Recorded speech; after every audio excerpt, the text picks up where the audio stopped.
Преди малко повече от 4 години холивудският продуцент и кинодокументалист, някогашният ционист Еърън Русоу, тихо и почти незабелязано напусна този свят. Отиде си напълно непознат у нас и почти незапомнен по света. Няколко месеца преди този тъжен 24 август на 2007 година, американският радиожурналист Алекс Джонс направи видеоинтервю с автора на пълнометражния документален филм «Америка от демокрация към фашизъм». Сега внимавайте!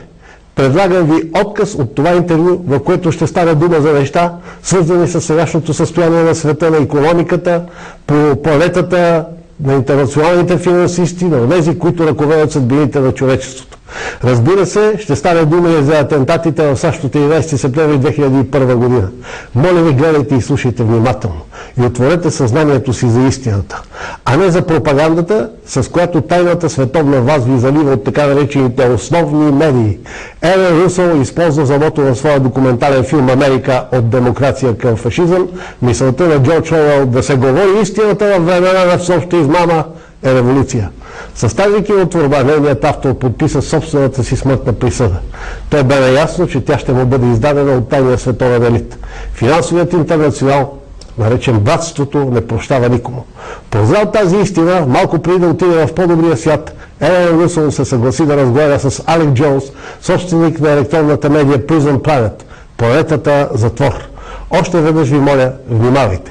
И се надявам, че притежавате сетива за истината. Нека сега видим видеото.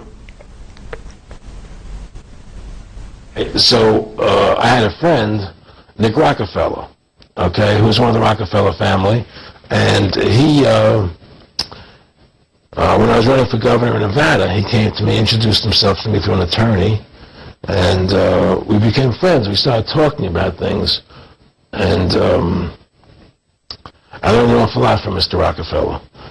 And one of the things that we used to talk about was the ultimate plan of the banking industry, what they wanted to accomplish. And the goals of the banking industry, not just the Federal Reserve System, but the private banks in Germany and England, all over Italy, all over the world, they all work together. They're all central banks. And they're all part of the Communist Manifesto. You know, central banking is one of the major planks of the Communist Manifesto. We talk about America being a capitalistic country, but yet at the same time we have a central bank that plans everything for us, right? And the graduated income tax is another plank of the Communist Manifesto, right? So right there you have two major planks of the Communist Manifesto that have been brought in because of the Federal Reserve System, okay? So the ultimate goal that these people have in mind is the goal to create a one-world government run by the banking industry, run by the bankers, and they're doing it in sections. The European currency, the euro, and the European Constitution is one part of it. Now they're trying to do it in America with the North American Union, right? And they want to create a new currency called the Amero, right? And the whole agenda is to create a one-world government where everybody has an RFID chip implanted in them. All money is to be in those chips, right? There'll be no more cash. And this is given me straight from Rockefeller himself. This is what they want to accomplish. And all money will be in your chips. And so instead of having cash, anytime you have money in your chip, they can take out whatever they want to take out whenever they want to. If they say you owe us this much money in taxes, they just deduct it out of your chip digitally. Total control. Total control. And if you're like me or you, and you're protesting what they're doing, they can just turn off your chip. And you have nothing. You can't buy food. You can't do anything. It's total control of the people. And that chip's connected to a database that has your purchasing records, what you do, everything is in there, you know? And so they want a one-world government controlled by them, everybody being chipped, all your money in those chips, and they control the chips, and they control the people, and you become a slave, you become a serf to these people. That's their goal, that's their intentions.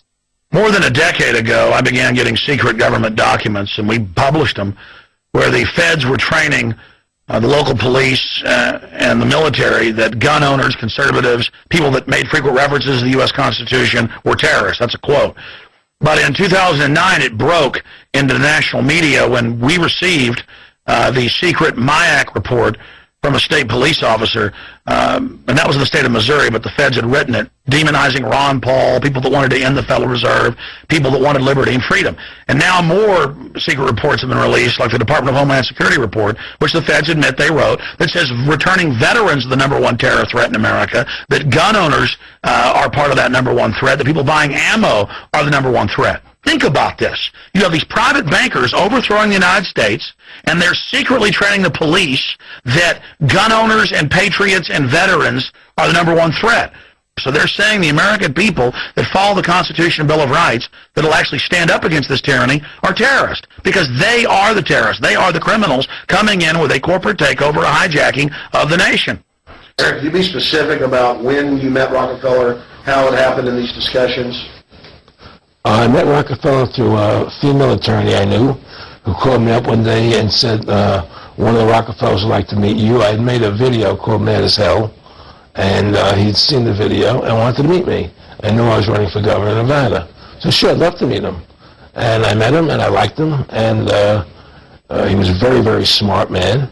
And we used to talk and share ideas and thoughts.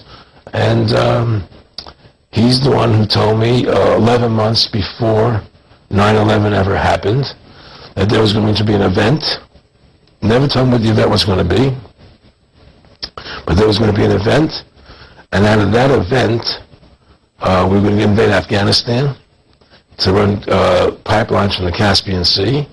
We were going to invade Iraq, to take over the oil fields, establish a base in the Middle East, and make it all part of the New World Order. And we go after Chavez in Venezuela.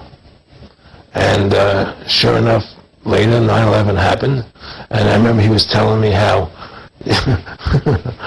you're going to see soldiers looking in caves for people in Afghanistan and Pakistan and all these places, and there's going to be this war on terror, which is no real enemy, and the whole thing is a giant hoax, but it's a way for the government to take over the American people. He told you it was going to be a hoax. Oh yeah. Oh yeah. There's no question. He says, there's going to be war on terror, and he's just laughing.